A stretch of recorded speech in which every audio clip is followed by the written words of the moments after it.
Welcome, friends and freaks, to Lady Grave's Cemetery. Tonight, we're going to be reading Borrasca, Part 4. When I pulled up to his house the next morning, I could tell Kyle had cracked. His skin had taken on a yellowed color, and his voice was flat and void of emotion. "It's not over yet, Kyle," I said, as he dropped into the seat next to me. "Yes, it is, Sam," he all but whispered. "No, I don't believe that. Kimber's dad is missing too, you know. Maybe it was him instead that was... I couldn't bring myself to say it. We're living in hell. Drisking, it's hell in our own reality." I couldn't disagree. The town I'd grown to love seemed so foreign to me now. Whitney hadn't been an outlier, like I'd thought. Missing people were the norm here. And that would make Jimmy Prescott the king. He's Satan himself. As soon as the words were out of my mouth, Kyle punched the car door, awaking from his dead state with rageful vigor.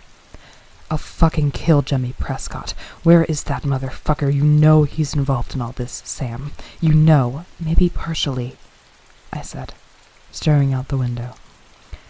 "His dad created the town that bred this shit, but I'm pretty sure the Prescotts are just running drugs. You know, the powder." "Yeah, and so what? He's recruiting people to be drug mules or something?" "Maybe," I agreed for Kyle's sake, though I didn't really believe it. The sound, the great beast machine of Borrasca gave off the distinct stench of death. And though I knew that physically that was impossible, it didn't change my mind about it. The air smelled different after the metallic wailing ended. We drove over to the 4th Street Gourmet Coffee and Bakery and went in to buy our usual provisions of rock stars and monsters. As I paid for the 4 packs of cans, I saw Mira waiting on coffee at the end of the bar.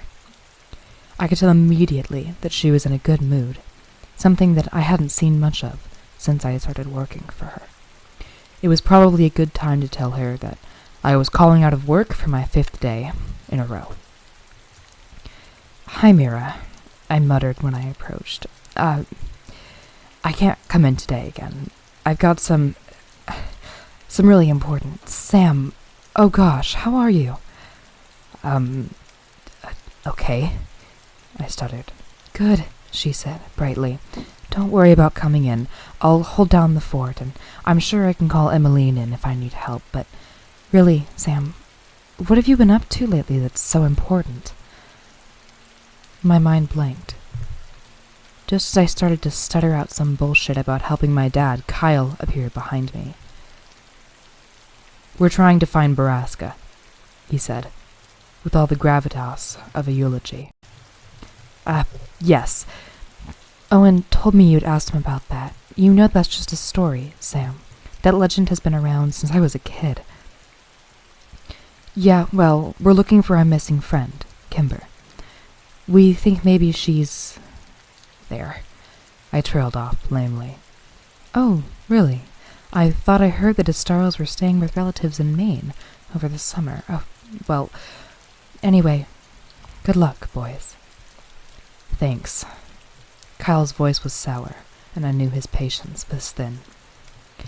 When we got back into the car, we each popped open a can of Rockstar and started chugging. I knew better than to ask Kyle if he wanted to smoke, since I was sure he hadn't lit a bowl since before Kimber disappeared. He finished the energy drink in under a minute and crumpled the can in his hand. "I don't like your boss," he said. "Mira? Why not?" "I don't know. She's just... off. Well, I mean, she has been going through some things." I wasn't going to elaborate any further. Why were you asking your husband about Borrasca anyway? "I don't know. I was just making small talk, and I thought he might know. He seemed to know about a lot of other things." "And did he know?" "Nah." I took a long gulp of the sour drink and then choked on it when I remembered something Owen had said. "Well, actually, yeah. He said a Borrasca instead of just Borrasca, You know, like it's a thing instead of a place. Kyle lowered his rock star. And is it? Is it what? Is it a thing? I don't know. I've never heard of it. I've Googled everything weird about this town, but nothing ever came up. Did you spell it right? I don't know. I shrugged. Do you know how to spell it? No. I pulled out my phone. No, fuck Google, Kyle said. We need to talk to Catherine Scanlon. That's what Kimber would say. He was right. Catherine Scanlon may be the most knowledgeable person in town, and was probably the right person to ask. I pulled out a 4th Street coffee and prayed she was at her office already. When we parked in front of Drisking Arts and Antiques, I was disappointed to see that the store was dark. Kyle pointed to a small, cheap, open sign hanging in the corner of the door, and I crossed my fingers that it was for Catherine's office. I was relieved to find the door unlocked, and we hurried past all the antiques and blown glass to the back of the store where we found an open door and Catherine sitting at her desk. Boys, she stood up when she saw us. You're up quite early for summer break. How did the essay go? Great, I said. Actually, we're here for more help. Personal interest, Kyle added. Catherine raised her eyebrows. Color me impressed. I needed to get right down to it. If by some small chance Kimber was still alive, then every second counted. We're here because we want to know if Borrasca is a thing or a place. Catherine raised her eyebrow. I remember that legend as a kid. I'd actually have to tell you I didn't know if it wasn't for Wyatt. You knew so little about so much. She laughed. A sort of jack of all trades, anyway. You knew me an interesting fact once about Borrasca. It's both. What do you mean? I leaned over her desk. Oh, well, the term Borrasca is just old, outdated lexicon. The word was used by miners to describe an underperforming mine.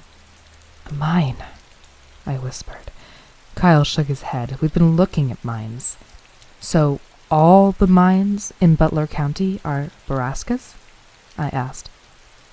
Well, generally it's only the first mine in the system to run dry that's called a Borrasca. Do you know which mine ran dry first? In our mining system? Kyle asked from where he stood near the door, repeatedly clenching and unclenching his fists. Not off the top of my head, no, she laughed. I can look, though. I think I have those records here somewhere. Catherine walked behind her desk and opened a drawer of loose files. This is an odd thing to be interested in for boys your age, but I guess I should be glad you two are so eager to learn, especially over the summer. Yes, ma'am. Very eager, said Kyle. Is the Borrasca the first mine that ran out of ore? Was that, by chance, the same ones those kids disappeared in? The McCaskies? Oh, no, I don't think so. That particular mine was the Southwest mine and was very close to town. I think it was the last to close, actually. Here we go. This packet should have that information. Catherine spent far too long moving books around on the desk to make room for the stack of papers she had. Kyle and I paced around the room, nervously, trying to appear casually interested, while the energy drink started coursing through our systems. Here we go. The first mine to close was the North Central Mine, which was, actually, one of the first to open. But where is it? Kyle walked over to the desk and braced his arms on it. Where is that mine? Catherine pulled over a different stack of papers and started to fumble through it. After the longest minute of my life, she made an aha sound and pulled out a large, yellowed piece of paper that had been folded into a standard A4 size. She unfolded it on the desk and leaned over to read the markings. I could see from where I was standing near the doorway that it was a map, and I knew we weren't leaving this office without it. Let's see, that mine was further up on the mountain, a little harder to get to. See? And she pointed at a small dot on the map that was at least 4 miles from where we'd been looking. Can we take this? Kyle asked. "We'll bring it back." "Of course, I'm sure I have copies. Listen, if you boys are going exploring, I'm bringing my dad." I lied. "Oh, excellent then. You guys have fun," she yelled at us as we rushed out of the building. We didn't stop to answer her. Fun was far from our minds. It's so far from where we've been looking," Kyle stuttered. "We need to go there now, and we need to get a gun." "A gun? Where are we going to get a gun, Kyle?" "From your dad." "He's not going to give us a gun, man." "Fine, then let's scout the place first, and then we'll come back with a gun." That didn't seem like a good idea to me either, but what choice did we have? After studying the map for several minutes, we realized the easiest way to access the mine was still through the West Rim at Prescott Ore Trail. We parked at the trailhead and made the familiar hike down the marked trail and then up the beaten path, realizing that we'd have to travel past Apricot Fort on the way. And I knew in my heart that we were going the right way. We were walking the same path that so many before us had on their way to Borrasca. But what had they found there? We passed the treehouse, which was as silent as the morning. We walked on in the woods, further north than we had ever been before, and soon we were flying blind, hiking in the general direction of the dot on the map, and hoping we were still on course. Within an hour, I began regretting that we'd come without provisions, emotional and unprepared. By noon, we had been hiking for 4 hours, and it seemed to me that we were lost. I tempered the welling panic with thoughts of Kimber and Whitney and the answers to the mystery that had absorbed my life for so many years.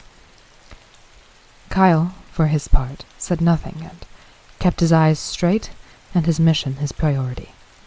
And then, just as the sun teetered on the apex of the day, we saw an emptiness through the trees and the hard lines of man-made buildings. Kyle quickened his step and I rushed to keep up. When we finally broke through the tree line, I choked on my own deep breath and fell back against a tree as I looked over the quiet encampment. A large wooden signpost that was almost as long as the entire clearing was still standing near the entrance of the mine. It had to be a century old, and though most of the letters had rotted off over the years, from those remaining, I could guess that it had once said, "Risking underground mine." What was left, however, was Skin and men. Skinned men. That way. Kyle pointed to the north end of the camp. We stepped out from the shadows and into the vulnerability of the clearing. There were several large buildings still standing, and the boarded-up entrance to the ore mine was set back in the mountain. "We're not getting in there," I whispered. "Let's try that building," he said, and pointed toward the one nearby, which was the largest and at least 2 stories tall. We counted to 3 and then ran across the camp to the large wooden doors of the old building. They were cracked open, and when we squeezed inside, I had no doubts that death was indeed present in Borrasca. We were standing in what I guessed was a refinery, and in the middle of the room was a large silver, conically shaped machine. A conveyor belt led into it, and the room had a sour smell. Even the dirt beneath our feet had seemed to have taken on a crimson tint. "This is the machine. This is where they take them," I said. "This is the place where people die." "Kimber isn't here. Come on."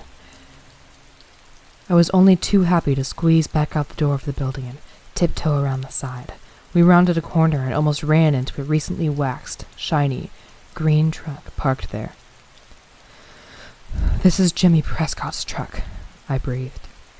"I know whose truck this is," Kyle growled. We were now on extraordinarily high alert. Kyle dropped to the ground and began to commando crawl around the building. I followed him, waiting to hear a shout or a gunshot, but none came. As we crawled around to the back of the building, Kyle turned around to me and put his finger over his lips, then pointed at a 1-story brown building that was only 12 feet away from us. He got into a crouched position and moved as fast as he could across the gap between the 2 buildings.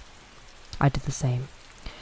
As soon as I reached the wall next to him, Kyle whirled around and put another finger to his lips and then pointed up to a window directly above ours.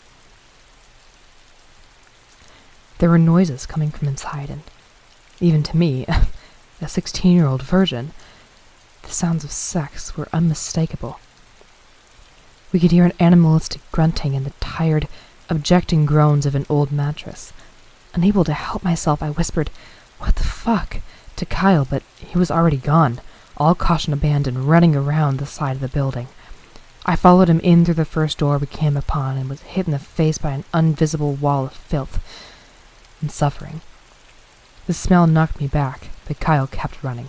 I followed him in, past crates of ramen noodles, MREs, bottled water, and boxes. I had no time to read. I crossed another threshold, and I was suddenly surrounded by people. So many people. I skidded to a halt and realized I was standing in a sort of dorm. Rows and rows of beds on either side of me, with people strapped to them. Some of them wearing dirty rags, and some wearing nothing at all. Many seemed to be bloated, and I waited for one to call out to me, but they all remained silent, some watching me through tired, dead eyes, and others turning away. Looking around, I realized they were all women, and the bloating I saw seemed to be pregnancies. Some were confined to their beds, and others were not.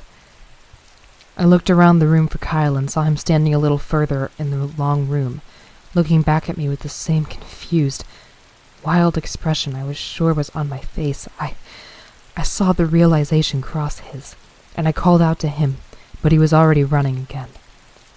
I lost him before I'd taken 5 steps to follow. I figured it was probably best to just keep running, spread out, and look for Kimber. I didn't see her in this room, and I was sure she would have called out to us if she was. I looked around for another door and saw one cracked open on the left behind a row of beds.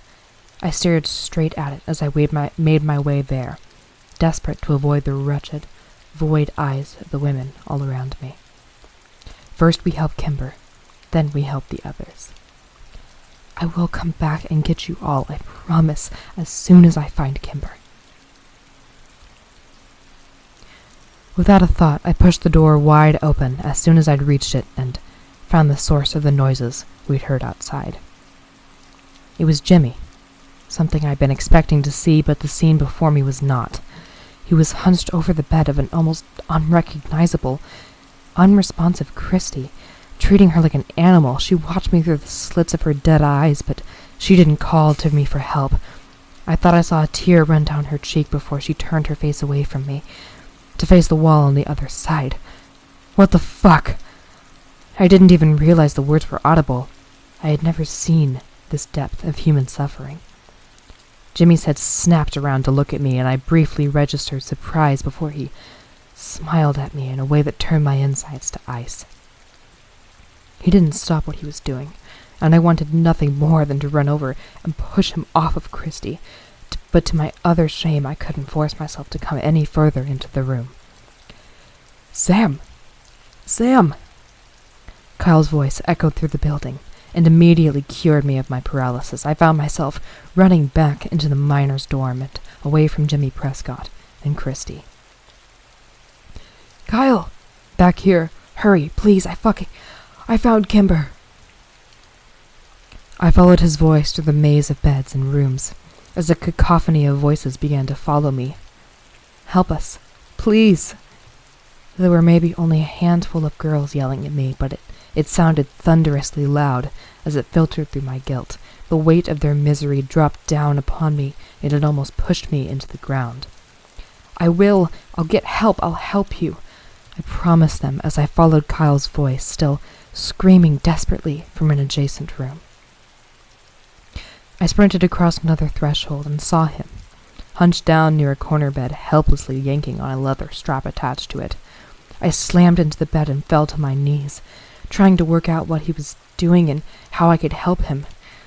I tried not to look at the bed because I knew I couldn't see her like that. I couldn't bear it. If Kimber looked at me through the same accusing, empty eyes as Christy and the others had, I might lay down on the ground beneath her and curl up into a ball. Go around the other side. Unbuckle the other 2 straps.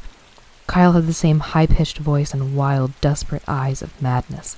I ran around the other side and did as he'd said with shaking, awkward hands. "Oh, boys," Jimmy's voice rang out from somewhere in the building. I had just freed Kimber's ankle and was working on her wrist. She whimpered when she heard him and buried her face in my shoulder. "Do you think you're hiding? I know where to find you. I know right where I put that girl." "I'll fucking kill you, Prescott, you sick cunt. I'll stomp all your brains and bones and bleed you out, you little motherfucker." Kyle had lost all reason and strategy. He was filled with rage instead of fear, and it scared me even more. I pulled Kimber's wrist from the final strap and yelled, "Go! Now!" We pulled Kimber up off the bed and quickly realized that her legs could barely support her. She was heavily sedated and breathing weakly. We braced her on the other side and moved as quickly as we could through the nearest doorway, away from Jimmy. We were in another dorm. This one was filled, though, with mostly empty beds. I could see sunlight shining through the door at the end of the long room, and we raced towards it as Kimber made little cries of pain. I didn't think my heart could break any more, but I was wrong because in the next moment, it did. I almost dropped Kimber when I saw her staring at me. Her eyes were hollow and uninvested, and when I turned towards her, she looked away immediately, as if she couldn't stand the sight of me. "Whitney," I said, weakly. "Sam, let's fucking go," Kyle screamed. "I can't." I turned towards him as tears ran down my hot cheeks, and Kyle saw her too. I can't stay," Kyle said, still moving toward the door. "I have to get Kimber away from here, please." But he knew I wasn't going anywhere now. "Good luck, bro," I said, and then we were both running in different directions.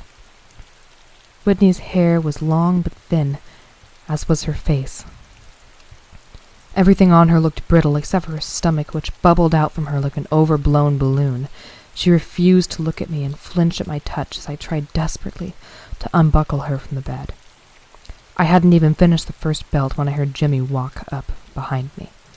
I didn't bother to look at him or stop trying to free my sister. I didn't know what else to do.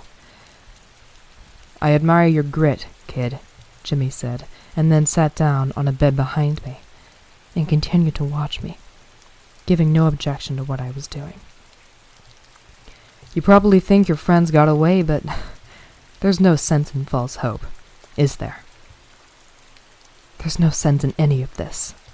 My voice sounded frail, and it cracked over the last word. "You're wrong about that," Jimmy sighed, "but just so you know, I've got Clary out there looking for them already. People making a lot of noise coming down off this mountain. Trust me on that." "Sheriff Clary?" I was desperate to keep him talking, anything to keep him from trying to stop me. "Oh, yeah, he was supposed to retire from the business, but unlike the previous sheriff, he kept a few horses in the race."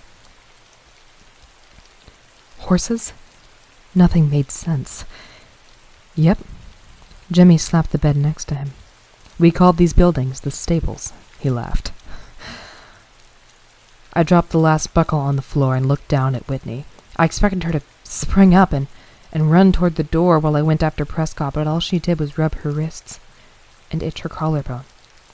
Then she put her arms back where they'd been, turned her head away from me, and shut her eyes. I slumped down onto the bed next to her and picked up her cold hand. If she wasn't leaving here, neither was I.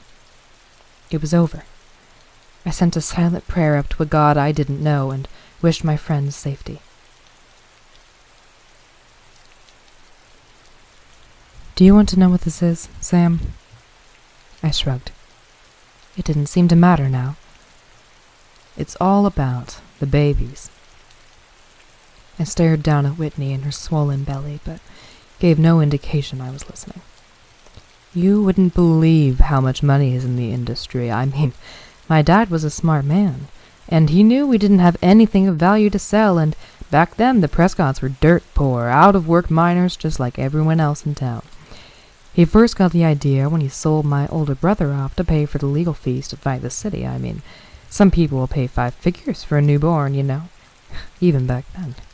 And the organizations that buy them, well, they buy in bulk, but still we make a killing off them, and our overhead is very low. Jimmy stood up and pulled a gun out of his waistband and threw it on a bed across the aisle. You know, try to understand, Sammy, it's not just about the money. We use the stables for community services, too. Lots of people in town come to us, you know, ever since the 50s.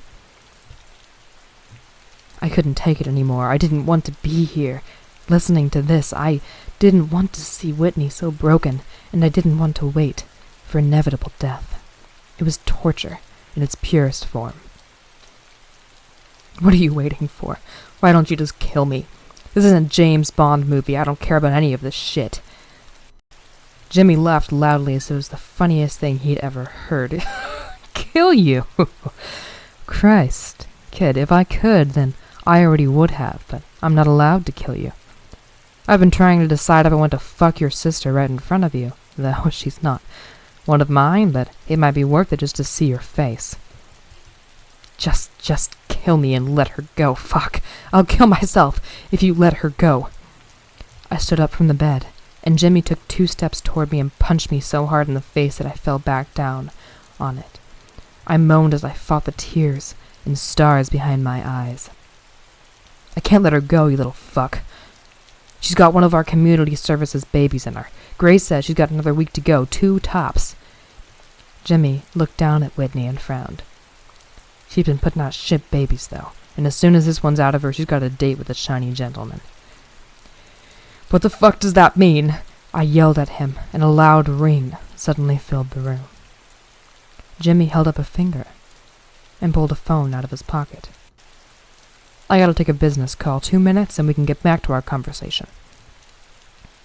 Jimmy walked over to a corner of the room, and I desperately started to pull on Whitney. We gotta go, Whit. We can't stay here. She kept her eyes shut and her body lax. Whitney, they're going to kill you. My head whipped to the door as I heard a truck skid in the dirt just outside of it. Jimmy ended his phone call, and Cillian and Clary walked in, pushing a limping, bloody Kyle in front of him. Lose something, Prescott.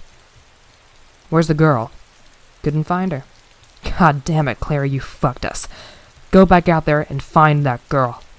Jimmy snatched his gun off the bed and shoved it into the back of his waistband. Now listen here, you little shit, Clary growled. I ain't your fucking employee, and I don't have all fucking day to play hide and seek in the woods. I'm telling you, she wasn't with him, so I guess if you want to know where she is, you should get it out of him. Clary threw Kyle down on the floor and spit near his feet. I gotta do your fucking job now.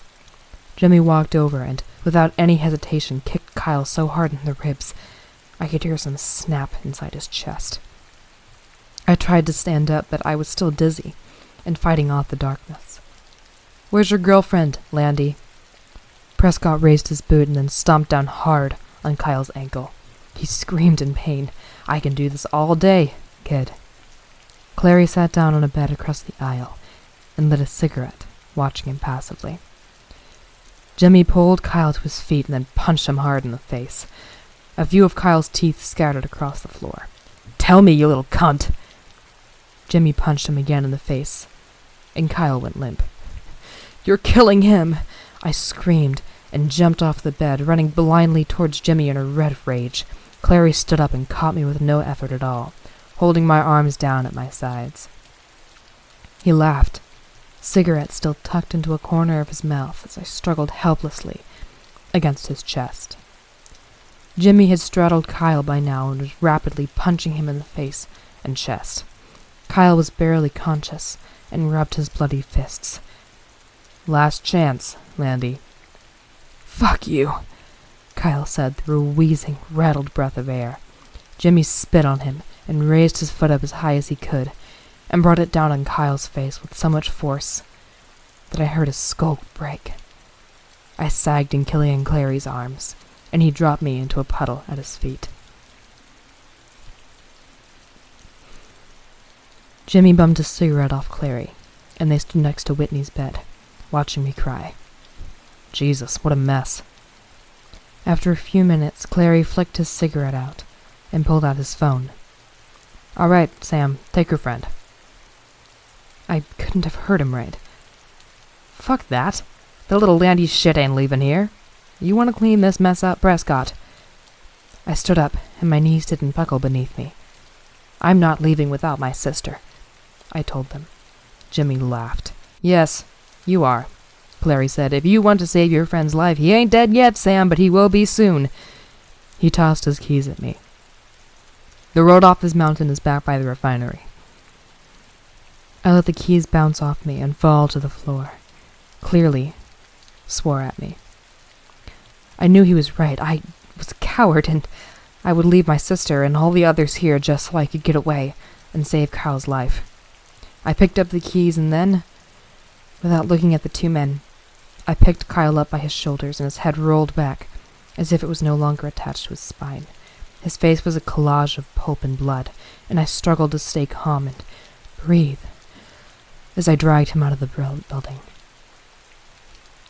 Clary and Prescott watched me, taking drags off their cigarettes and saying nothing. I knew they were probably lying to me. Kyle would be dead by the time I got down the mountain, if he wasn't already. I opened the door to Clary's old Ford and placed Kyle in the front seat, wincing as his head rolled around like a ball on a string. It took me almost an hour to get down the mountain, even though I took the overgrown road at ridiculous speeds and did everything I could to destroy the shocks on the truck. I sped into the hospital's emergency zone and found a medical team waiting inside the door. It was clear that they'd gotten a call to expect me because they already had a crash cart with them and an IV ready to push into Kyle's wrist. I left Clary's truck where it was and spent the next 2 hours in the waiting room, calling my dad over and over again and crying over an architectural digest magazine. No one came to take a statement from me or ask me any questions. Kyle's mom arrived just before my dad did and started screaming as soon as she saw me. My dad walked in behind her and had a deputy restrain her. He drove me home in silence, but I couldn't take it for long. Is anyone going to file a police report? Does anyone even fucking care what happened? Sam, he didn't turn to look at me. I'm doing my best to do damage control on the situation, but if Kyle dies or his parents sue, there's nothing I can do to keep you out of court. You think I did this? I screamed at him. We're not going to tell your mother, all right? She has enough to worry about. Dad, Kimber, it was fucking Prescott and Sheriff Clary. Yes, you arrived at the hospital in Killian's truck. We already talked to them both. I was so frustrated and full of rage that my next words came out a jumbled, stuttering mess that ended in a helpless scream. We pulled into our driveway and my dad turned off the car and finally turned to look at me as I struggled to catch my breath. Samuel, we will never speak of this again. Do you understand?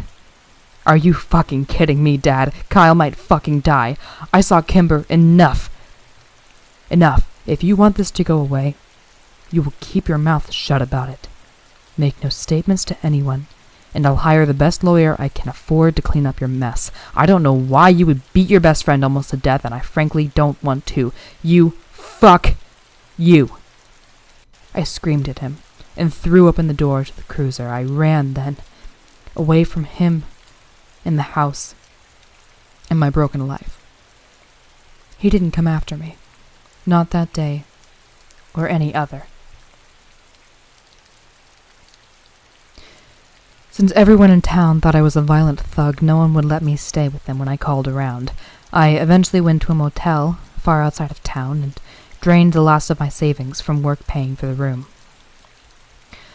I went back to pick up my car from the trailhead, but it was gone, and I hoped it was Kimber who had it, and not a tow yard. I read the paper every morning for some mention of Kyle's condition. I saw the Daily's birth announcement about 10 days later. They just had a son that they named William. The whirling, twirling, shiny gentleman lit up the valley with its stench and song of death that night. It was the last time I ever heard it. I stayed in Drisking long after the money had run out, and I was sleeping on a concrete behind the motel. I stayed until Kyle was released from the hospital, a mute, empty-eyed, soulless vegetable. I went to see him once, while only Parker was home, and threatened him until he let me inside the house. When I had assured myself that the Kyle I knew was dead, and only his empty husk remained, I left his house and hitchhiked out of town. And after I spent 4 drunken, drug-fueled years in Chicago, I came home one day to find a letter waiting for me. It didn't have a return address, but it was postmarked California. I knew it was from her before I'd even picked it up.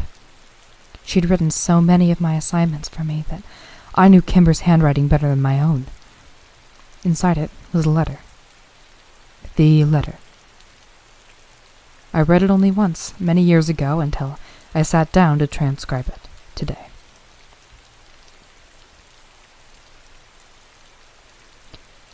My Kimber, I know you aren't going to understand why we did the things we did. It was all born out of love, at least. It started that way. You're everything to me, and you'll always be my daughter. Do you understand? And I'm leaving this world because of what I've done to you, not because of what you are. I don't want you to be upset about what you are, because who you are is beautiful. My dearest, this town has done horrible things, and all of us who live here are guilty. Read this letter and leave this place. I need to tell you all of this. I need to start at the beginning. Somewhere along the way, decades ago, the major population of Drisking became unable to bear children. Some people blame the town for letting the iron ore leak into our water table during the collapsing of our mines.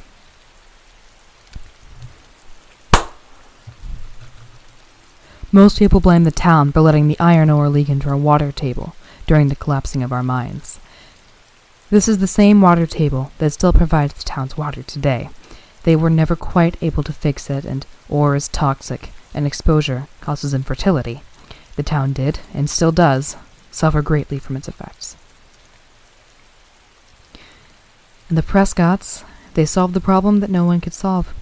It was an ugly, crass solution, but most people were happy to look away when they were able to raise families again. See, they took girls, mostly women from other places, and they impregnated them and gave us our babies. And the town came under the care of Thomas Prescott when he started to sell some of the babies on the side for a profit to rich couples. And the sheriff, he helped him do this. But then an ugly rumor started that they were selling to human traffickers, and the Prescotts had to offer triple the price for girls, and in town, we began to murmur. But we once again turned the other cheek when the city was suddenly flooded with money because of how well the traffickers paid. People had well-paying jobs again and were proud to call Drisking home. So we said nothing, and those that did were taken to the mountain.